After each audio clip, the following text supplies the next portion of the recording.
নমস্কার বন্ধুরা, যদি আপনি আপনার পিএফ অ্যাকাউন্ট থেকে লোন নিতে চান তাহলে কোন কোন বিষয়গুলির ক্ষেত্রে আপনি ঋণ নিতে পারবেন, অর্থাৎ কোন কোন কারণে আপনি ঋণ নিতে পারবেন এবং কত পার্সেন্ট আপনার পিএফ অ্যাকাউন্ট থেকে টাকা আপনি ঋণ নিতে পারবেন, সেই সমস্তটা এই ভিডিওতে কিন্তু আলোচনা করব।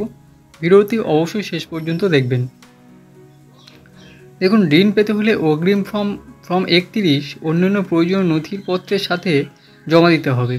ঋণ পাওয়ার প্রক্রিয়াটি ইপিএফও পোর্টালে সম্পূর্ণ করা যেতে পারে।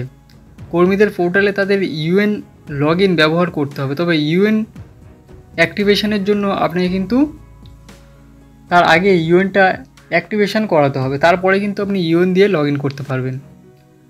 এবার আসছি কোন কোন কারণে আপনি ঋণ নিতে পারেন। প্রথম কারণ হচ্ছে বিবাহর ক্ষেত্রে। বিবাহের উদ্দেশ্যে অগ্রিম ঋণ নিতে চাইলে যেসব শর্তগুলো আপনাকে পূরণ করতে হবে সেগুলো হলো, কর্মচারীর ইপিএফতে প্রদত্ত অবদানের 50% পর্যন্ত উত্তোলন করা যেতে পারবে, অর্থাৎ আপনি 50% টাকা তুলতে পারবেন। ইপিএফও সদস্য তার সন্তান এবং ভাই বোনদের বিয়ের জন্য টাকা তোলা যেতে পারে এবং ইপিএফও সদস্যকে মিনিমাম আপনাকে 7 বছর চাকরি সম্পূর্ণ করতে হবে এবং সর্বোচ্চ আপনি 3 বার পর্যন্ত টাকা তুলতে পারবেন। এরপর আসছে অসুস্থতা। আপনি যদি অসুস্থ হন সেক্ষেত্রেও আপনি পিএফ থেকে ঋণ নিতে পারবেন। যদি টাকা তোলা ইপিএফ সদস্য তার স্ত্রী, বাবা মা এবং সন্তানদের চিকিৎসার জন্য হয় তাহলে কিন্তু আপনি পিএফ থেকে ঋণ নিতে পারবেন। কর্মচারীর সম্পূর্ণ অবদান অথবা 6 মাসের ডিএ এবং মূল বেতন যেটি কম তা তোলা যেতে পারে। ন্যূনতম পরিষেবার কোনো প্রয়োজন নেই, অর্থাৎ আপনার কোনো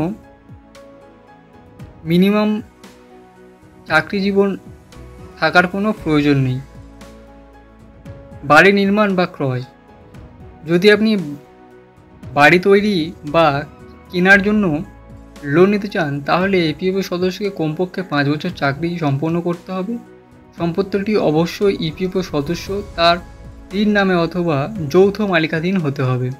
শুধুমাত্র একবার উত্তোলনের অনুমতি রয়েছে। কর্মচারী এবং নিয়োগকর্তার মোট অবদান বা কর্মচারীর মূল বেতন এবং ডিএর 36 গুণ যেটি কম তা তোলা যেতে পারে। এরপর আসছি শিক্ষাক্ষেত্রে। আপনি এডুকেশনের জন্য কিন্তু পিএফ অ্যাকাউন্ট থেকে লোন নিতে পারবেন এবং সেটার ক্ষেত্রে আপনাকে 50% পর্যন্ত আপনি টাকা তুলতে পারবেন। এখান থেকে সর্বোচ্চ 3 বার আপনি টাকা তোলার অনুমতি পাবেন এবং ইপিএফও সদস্যের সন্তানদের ম্যাট্রিকুলেশন পরবর্তী শিক্ষার জন্য টাকা তোলা যেতে পারে এবং এক্ষেত্রে আপনাকে মিনিমাম 7 বছর চাকরি সম্পন্ন করতে হবে।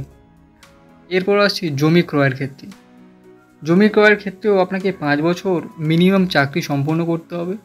সম্পত্তিটি অবশ্যই ইপিএফও সদস্য বা তার স্ত্রীর নামে অথবা যৌথ মালিকাধীন হতে হবে। শুধুমাত্র একবার আপনি এই টাকা তোলার অনুমতি পাবেন এবং কর্মচারী এবং নিয়োগকর্তার মোট অবদান বা কর্মচারীর মূল বেতন এবং ডিএর 24 গুণ যেটি কম হবে সেইটি আপনি তুলতে পারবেন। এরপর আসছি কোম্পানির লক আউট, অর্থাৎ কোম্পানি যদি বন্ধ হয়ে যায় সেক্ষেত্রে কিন্তু আপনি ঋণ নিতে পারবেন। যদি কোম্পানি 15 দিন বা তার বেশি সময় ধরে বন্ধ থাকে অথবা কর্মচারী 2 মাস বা তার বেশি সময় ধরে বেতন না পান, বকেয়া মজুরির সমান পরিমাণ টাকা তোলা যাবে।